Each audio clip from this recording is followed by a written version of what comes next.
Kamusta, Scorpio? Welcome to Like a Tarot. Alamin muna natin kung ano ang message ng spirit guide mo. Mamaya, aalamin naman natin kung ano ang dapat mo nang iwan sa taong 2024. Ano ang situation mo, ano ang solution at saka outcome. Aalamin din natin kung ano yung feelings or message ng person mo sa iyo.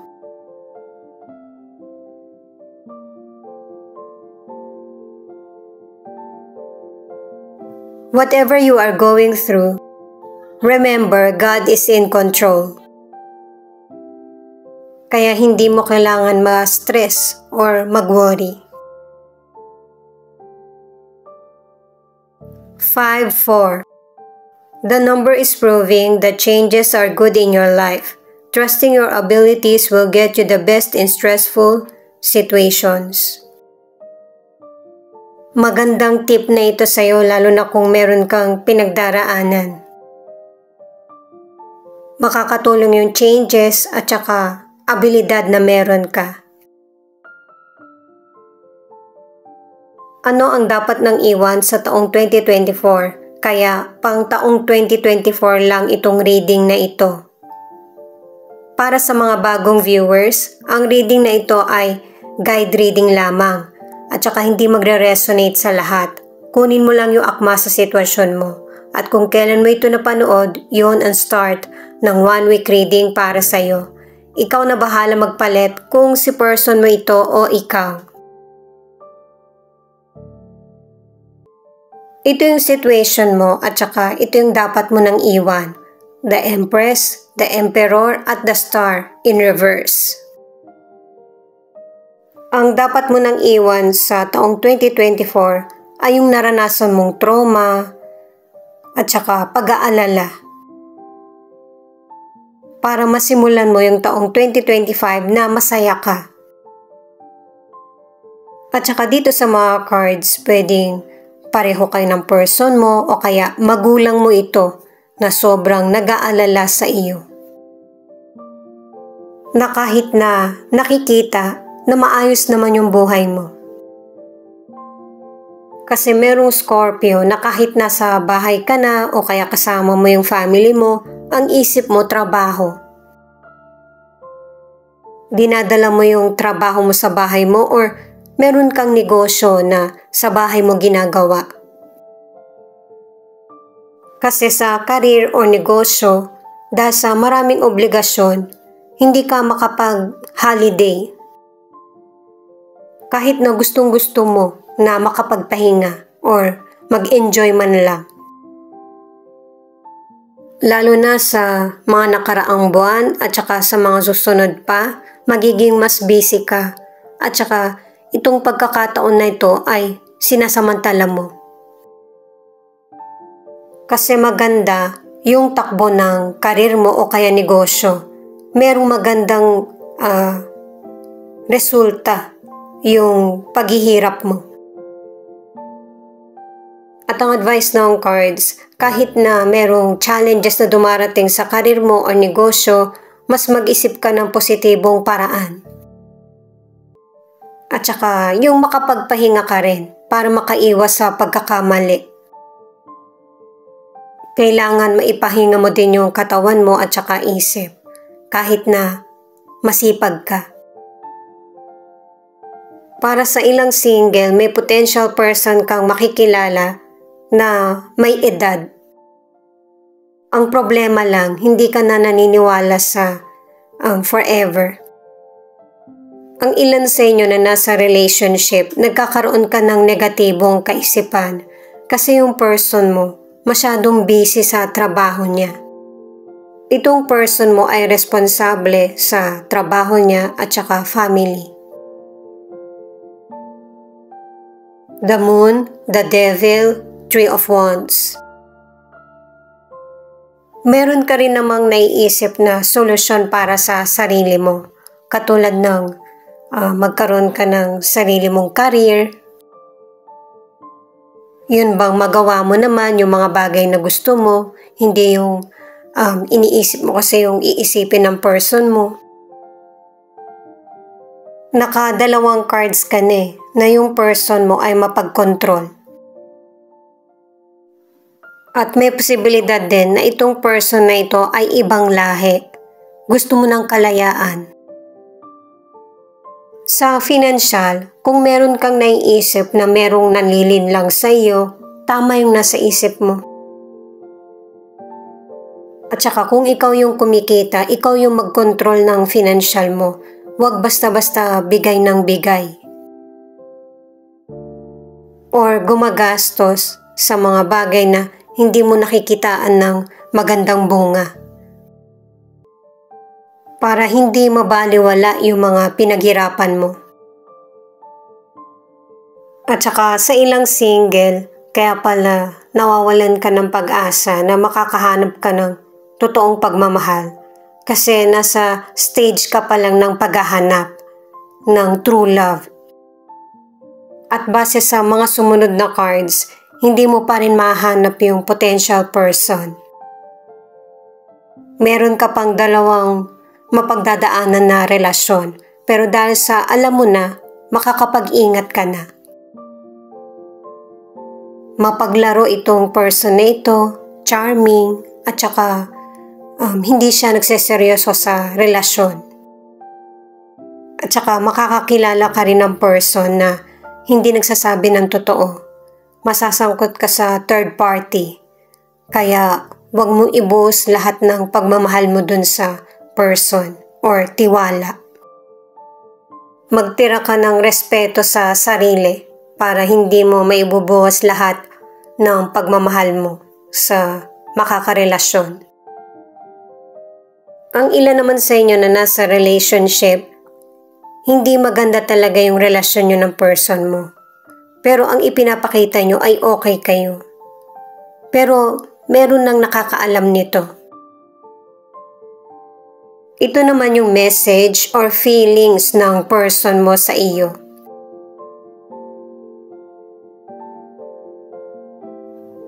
Alam ng person mo na ikaw yung higit na nakakakilala sa kanya.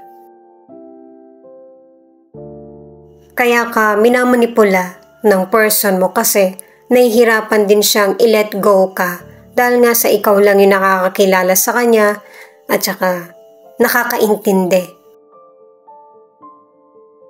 Nagkaroon ng direksyon yung buhay ng person mo simula nung naging kayo.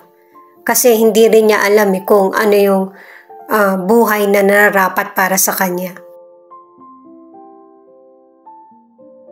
Nagtitiwala sa iyo yung person mo kasi sa iyo lang niya naramdaman yung pagpapahalaga at saka totoong pagmamahal. Sa relationship niyo, marami siyang kaalaman o kaya natututunan na iba't ibang experience sa love at saka sa buhay. Pero syempre, darating yung panahon na kailangan nyo nang magkahiwalay. Pero tingin ko hindi ito magmumula sa kanya, magmumula sa iyo. Kasi kahit gaano kabuti ang tao, lahat tayo may limitasyon. Pero kahit na nakapagdesisyon na kayo na magkanya-kanya, dinadamay ka pa rin ng person mo sa sarili niyang maling desisyon. Kasi base na rin sa mga tarot cards, isa lang naman sa inyo yung matindi yung problem, yung walang self-control. Ituloy ka na para sa mga nasa relationship, ang ilan sa inyo, yung bang feeling mo hindi ka na makakatakas sa kahigpitan ng person mo. Ano man ang gusto mong changes sa relasyon nyo, sabihin mo ito sa person mo. Malayo man siya or malapit. Lalo na kung nasa ibang bansa ka, wala yung malapit na kapamilya na pwedeng makatulong sa iyo. Meron din kasi magkarelasyon na yung person ay mapanakit, hindi lang verbal, kundi physical. The Sun, the Hierophant, at Six of Pentacles. Ito yung outcome. pinapahiwatig ng mga cards na meron kang sitwasyon na kailangan bigyan mo ng pansin or solution. Magkakaroon ng clarity sa sitwasyon na nangyayari sa buhay mo, sa career man, sa negosyo, sa love life. Kaya lang dahil sa naniniwala ka sa lumang tradisyon, hindi mo masunod kung ano yung ikasasaya ng damdamin mo. Kumbaga, tutol ka sa paghihiwalay kasi hindi to maka-Diyos o kaya ang ilan sa inyo dahil makaluma ka, naniniwala ka sa tradisyon ng family, kahit na yung feeling mo, iba yung gender mo, itatago mo ito. Dahil sa ganitong feeling, naiintindihan mo kung ano yung feelings ng kapwa mo. Pero soon, hindi naman palaging ganon. Kasi nga, pinakita na sa mga naunang cards mo na magkakaroon ka ng kalayaan. Hindi naman gugustuhin ng Diyos na maging malungkot yung buhay mo. Na yung mga sakripisyo mo ay may mga magandang kapalit. Ang ilang Scorpio ay healthy ang pangangatawan. Umiinom ka ng supplement, nag-e-exercise ka o kaya yung mga herbal. Pero kung may matagal ka nang nararamdaman, meron kang illness, kailangan na talaga magpatingin sa profesional. Para sa ilang single, mag-ingat na hindi ka kagad magkaroon ng baby. Single ka or single parent, merong mature person na totoo ang ipapakita sa iyong pagmamahal. Itong final card na Five of Swords, magtatagumpay ka sa mga taong nanamantala sa iyo. Kasi hindi ka agad susurrender sa alam mong karapatan mo. At ito yung panahon na nakahanap ng katapat, yung person na nanlilin lang sa iyo. Kasi nasasabayan mo yung mga taong mapanlin lang. At dito na ipinapakita yung advice sa'yo ng spirit guide mo na magagamit mo yung abilidad mo. At siyang magiging daan para maging matagumpay ka sa anumang challenges. Para sa ilan na nasa relationship, mapanlin lang yung person mo. Kaya lahat ng pwede niyang magawa na para mapaniwala ka ay gagawin niya. Sisikapin niya na maibalik sa dati yung relasyon niyo na tahimik, maayos. Pero wala namang lihim na hindi mabubunyag. At saka, di ba, nabanggit ko nga kanina, na kahit gaano tayo kabuti, may hangganan. Pinapakita pa rin sa mga last cards mo. Mas magiging prosperity at saka positibo yung buhay mo kung ang nasa paligid mo ay mga sumusuporta sa iyo. Single ka man or nasa relationship, bibigyan ka ng reward ng universe na deserve mo. Ito na yung last na message ng person mo or feelings niya sa iyo.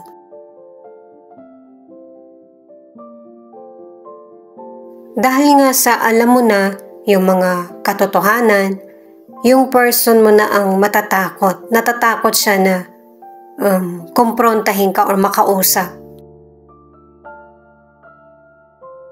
At kahit na nagkahiwalay na kayo o kaya merong space sa connection nyo ng person mo, nararamdaman ka pa rin niya. Sa totoo lang namimiss ka niya. At yung person mo, hindi rin niya alam bakit nagbabalik sa alaala niya yung mga magandang nangyari sa buhay niyo. Nasa huli talaga yung pagsisisi. Kasi nasa iyo na yung taong importante. Pinahalagahan ka, pinapatawad ka. Ang gusto niya, siya pa rin yung piliin mo kahit na magkalayo kayo or hindi kayo nagkakausap. Ayun talaga yung pagnanais niya na makuha ulit yung loob mo. Alam kasi ng person mo na walang makakataga sa kanya kundi ikaw. Sobrang panghihinayang ito guys kasi marami siyang itinago sa'yo sa kung ano yung totoong nangyayari sa kanya habang hindi kayo magkasama. Mali din kasi ng akala yung person mo, akala niya hindi mo malalaman.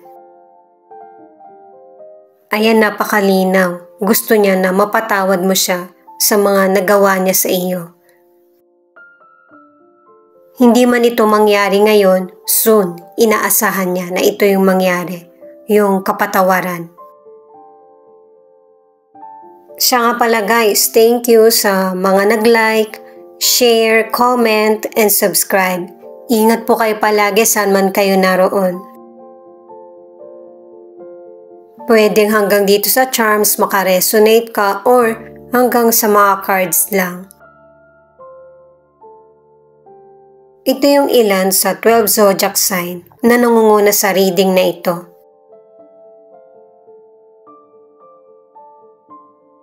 Sagittarius, Scorpio, Libra, Cancer, Taurus, Pisces, Gemini.